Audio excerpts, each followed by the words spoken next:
Cześć, witam Was Energik w kolejnym odcinku To Było Grane i dzisiaj mam dla Was horror mniej znany, bo starszy, chociaż posiadaczom PlayStation może troszkę bardziej znany i jest to D od Warp.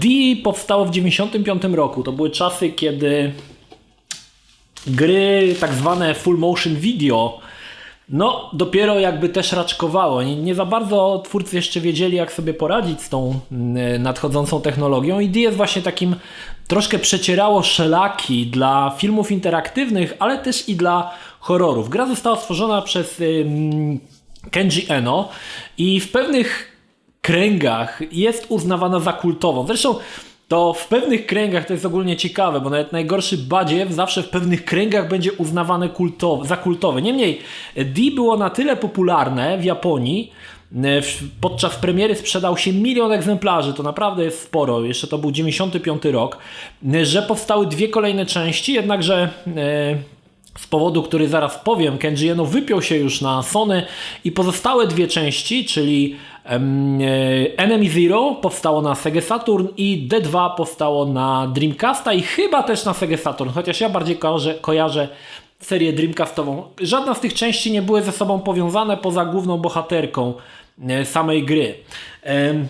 Dlaczego Kenji Eno wypiął się na Sony? Znaczy, po części tutaj trzeba przyznać, że była to też jego wina, ponieważ tak powstanie tej gry też jest ogólnie dość ciekawą historią.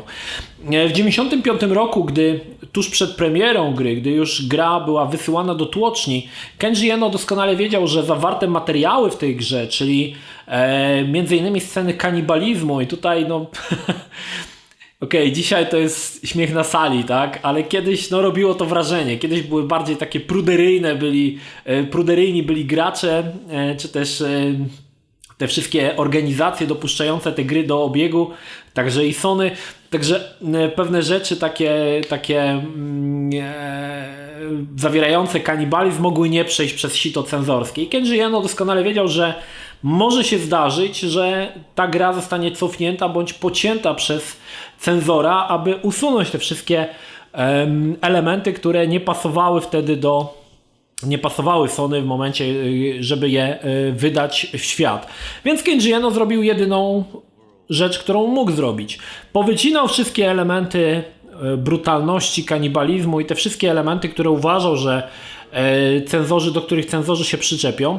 Dał tą wersję nazwaną Clean do Sony do aprobowania. Sony obejrzało, pograło, stwierdzili OK, możecie wydawać i następnie podczas przekazania płyty do tłoczni podmienił płyty na tą wersję z tymi scenami gore, kanibalizmem i tak dalej. I taka wersja wyszła.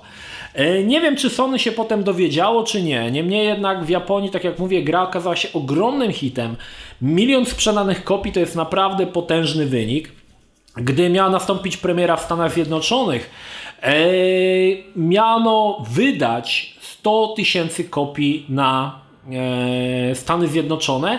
Sony stwierdziło, że nie ma szans, wyda tylko 40 000 kopii, a koniec końców wyszło tylko 28 000 kopii. Czy to był powód dlatego, że Kenji Eno okłamał Sony, ich tak powiedzmy wyciulał, że gra przeszła nieocenzurowana? Nie wiadomo. Niemniej jednak to zachowanie Sony zdenerwowało Kenji Eno, który stwierdził, że żadna kolejna jego gra nie powstanie już na Sony PlayStation.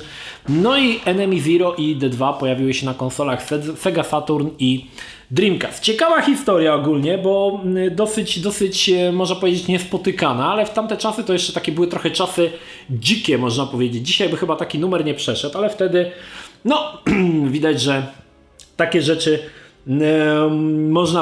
można było zrobić. W grze wcielamy się w Laurę, która dostaje telefon od policji, że jej ojciec, Richter, zamknął się w szpitalu i zamienił się z jakiegoś powodu w seryjnego mordercę. Zabił cały personel, zamknął się w tym szpitalu, no i tam chyba przytrzymuje też zakładników. Lara rusza na pomoc i wkracza do szpitala, aby rozwiązać zagadkę, co się stało z jej ojcem, który był do tej pory dość szanowanym lekarzem.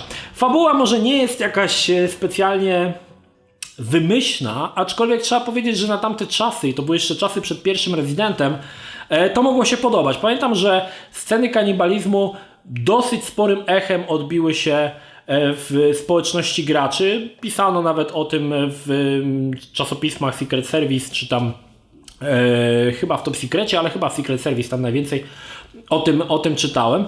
I faktycznie gra zawiera dużo takich scen brutalnych, które w tamtym czasie jeszcze nie były aż tak popularne. Spopularyzuje je potem wydany pierwszy Resident Evil, gdzie te sceny, gdzie tam odgryza głowę zombiak jednemu gościowi, będą coraz bardziej, tak jakby można powiedzieć, że to będzie się coraz więcej będzie przepychane w tych grach, natomiast można powiedzieć, że D było takim, zresztą to się tak mówi, że D był takim prekursorem tych horrorów nowej generacji, czyli tych horrorów wychodzących na PlayStation, wchodzących w tą sferę tych filmów interaktywnych, także on jakby to rozpoczynał. Oczywiście w tamtym czasie, tak jak mówię, to trochę było tak, że ta technologia wyszła i ludzie trochę tak eksperymentowali, co z tym można zrobić, więc Kenji Eno postanowił, że D będzie troszkę grą w stylu Seventh Guest, czyli będziemy poruszać się po ściśle wytyczonych ścieżkach,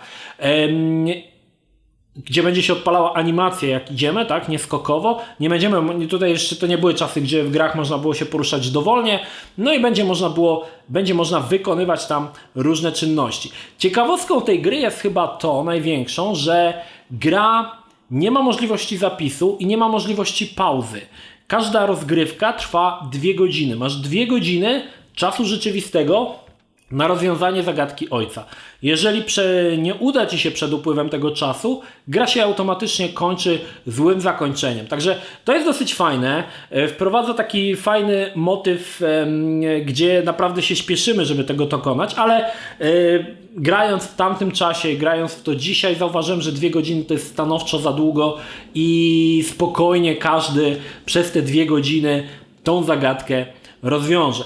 Gra też jest ogólnie w taki sposób dość ciekawy skonstruowana, że korzystamy ze strzałek do poruszania się, nie ma w ogóle używania myszki i jedynie używamy spacji, aby coś podnieść, no i ewentualnie mamy kieszeń i tam mamy kilka tych przedmiotów. Niestety, jako że cała ta sesja trwa 2 godziny, no to gra jest strasznie krótka. Nie za wiele tam mamy zagadek, aczkolwiek no kilka jest, ale powiedzmy sobie szczerze, kiedy raz już to zagrałeś, to jesteś w stanie bezbłędnie to przejść w czasie o wiele krótszym niż te 2 godziny, które zostały dane. Także to jest ogólnie dosyć słabe i faktycznie no, to jest gra, którą kupujesz i już wiesz, że rozgrywka trwa maksymalnie 2 godziny. Także to było dosyć takie, można powiedzieć, ryzykowne zagranie. Tak? Gra jest filmem interaktywnym, więc wszystko właściwie jest animowane. Co ciekawe, te animacje powstawały rok na Amidze 4000 i wszystkie animacje są prerenderowane. Dzisiaj no to jest śmiech na sali. W 1995 roku robiło to wrażenie. Niektóre z tych scen naprawdę robiły wrażenie, szczególnie właśnie te brutalniejsze sceny mogły się podobać. I trochę tak to wyglądało właśnie w tamtym czasie. No dzisiaj tak jak patrzycie na to, no to już jest żenada, tak? Że to jest w ogóle się nie da w to grać i nie da się na to patrzeć. Aczkolwiek to były troszkę inne czasy i to D całkiem odniosło chyba też spory sukces w Europie. Pamiętam, że oceny w Secret Service były dosyć pozytywne, także gra ogólnie się podoba. Znaczy na pewno wygrywa gra fantastycznym klimatem. Ja początkowo pamiętając z 90 chyba 5 roku czy 6, nie pamiętam kiedy w to grałem, pamiętając jak gra wygląda, trochę się wzbraniałem z tym, bo wydawało mi się, że to będzie straszny zamulacz. Zaraz zresztą powiem, do czego dokładnie piję. Ale ogólnie, gdy zacząłem grać, wciągnęła mnie ta historia, chociaż rozgrywka jest tak, słuchajcie, prymitywna i taka liniowa i prymitywna. To myślę, że są dwa najlepsze określenia dla tej gry, ale grało mi się naprawdę fajnie, naprawdę wczułem się w ten klimat, gdzie Lara potem się przenosi do takiego jakby nawiedzonego zamku, tak naprawdę to jest umysł jej ojca i stara się wyjaśnić tą zagadkę. No naprawdę się wkręciłem w to i grało mi się w to bardzo dobrze, tak? Aczkolwiek nie sądzę, żeby ktokolwiek, kto nie grał w to wcześniej, nie odrzuciło go to z miejsca. Problemem jest to, i to jest taki totalnie absurd, że gra toczy się w żółwim tempie i mam na myśli mega żółwim tempie, który ma złamane 3 nogi. To jest tempo żółwia, który ma połamane 3 nogi, idzie do tyłu i jeszcze ma uszkodzony błędnik. Ponieważ zdecydowano się, że będzie Lara poruszała się po wytyczonych ścieżkach, no to w momencie, kiedy na przykład chcemy iść do przodu, klikamy strzałkę do przodu i włącza się animacja, jak postać idzie do przodu. Wszystko jest widziane z perspektywy pierwszej osoby. No i niestety Lara porusza się w tak żółwim tempie, że to jest niesamowite. To jest fajny kontrast. Masz tu 2 godziny, żeby uratować ojca. No wszystko jest tam w ogóle mega. A ona sobie w żółwim tempie spaceruje. Strasznie to niestety denerwuje. I w pewnym momencie masz chęć po prostu wybić czołem monitor, przebić monitor czołem, bo to żółwie tempo strasznie zaczyna w pewnym momencie irytować. Szczególnie jak już wiesz, co masz zrobić, wiesz, gdzie masz iść i musisz powoli do tego celu zmierzać. Innym problemem gier tego typu, czyli gier, które poruszają się na po ściśle wytyczonych ścieżkach, postać się porusza, w stylu właśnie D, czy na przykład Seventh Guest, czy nawet 11 Hour, jest problem taki, że bardzo często ciężko odkryć, którą ścieżką można dostać się do jakiegoś obiektu. Wyobraźcie sobie, że jesteście w pokoju i są 2 obiekty warte sprawdzenia. Szafa i na przykład biurko. I do szafy dostaniecie się bez problemu, ale do biurka w żaden sposób nie możecie się dostać, ponieważ musicie stać w odpowiednim miejscu, z którego tego miejsca prowadzi ścieżka, żeby do tego biurka dojść. Także i z innego miejsca się nie dostaniecie, tak? Tylko musicie stać w tym jednym miejscu, obrócić się, żeby do tego biurka dojść. I kilka razy złapałem się na tym, że nie mogłem znaleźć odpowiedniej ścieżki, żeby dojść do danego obiektu. Niemniej, gra jest ogólnie fajna, niemniej bez problemu przejdziecie ją nawet nie grając wcześniej. Wszystkie zagadki myślę, że są na tyle proste i takie prymitywne, że bez najmniejszego problemu każdy sobie poradzi, zwłaszcza, że tych przedmiotów tam za dużo nie ma w trakcie gry. Natomiast jest jeszcze jedna rzecz, o której ja zapomniałem. Mówi się, że pierwszą grą, która wprowadziła Quick Time Events, było Shenmue. I nie jest to prawda. Pierwszą grą, która wprowadziła Quick Time Events, jest D. Jest tylko jedna sekwencja, gdzie trzeba nacisnąć w odpowiednim momencie przyciski i jest to sekwencja Quick Time Events. Niektórzy mówią, że Dragon Slayer, ale Dragon Slayer działa troszkę na innej zasadzie. Natomiast wydaje mi się, że D jest pierwszą grą poza Dragon Slayerem, który jest, powiedzmy, troszkę inaczej. Powiedziałem Dragon Slayer, który troszkę inaczej, w inny sposób to działa. Myślę, że D jest właśnie pierwszą grą, która wprowadziła Quick Time Events i nie jest to Shenmue. To jest ciekawe. Wiele osób zapomina o tym. Ja też o tym zapomniałem. Dopiero grając ostatnio właśnie do tego materiału przypomniałem sobie, że ta scena faktycznie tam się znajduje. Inną sprawą jest też to, że gry nie możesz zapisywać. I to jest dosyć problem, bo musisz mieć te 2 godziny wydzielone na tą rozgrywkę i że nikt ci nie będzie przeszkadzał i te 2 godziny siedzisz i grasz. Co prawda, nie ma save'u, tak? I problem jest taki, że jak wyjdziesz z tej gry, no to musisz zaczynać od początku, także jest coś za coś. Dodano też możliwość pewnych podpowiedzi. Nie wiem po co, bo rozgrywka jest dosyć prosta, ale mamy możliwość podpowiedzi, gdzie Lara patrzy w takie lusterko i tych podpowiedzi chyba są 3, o ile dobrze pamiętam, nie kojarzę. Natomiast sama ta rozgrywka jest strasznie taka prymitywna. Ogólnie to mogłoby to działać nawet na czytniku, nawet na Blu-rayu, czy tam na DVD odpalić i ta gra też by mogła działać podobnie jak gry Viacomu, czyli Dracula Unleashed i Sherlock Holmes, nie pamiętam jaki tam ten podtytuł. Gry, które działały bezpośrednio na odtwarzaczu DVD. I tutaj wydaje mi się, że też by mogło to działać. W każdym razie nie działa. Natomiast gra jest ogólnie dziwna. Jeżeli chodzi o takie dziwne tytuły z przeszłości, no to myślę, że D spokojnie się tutaj plasuje.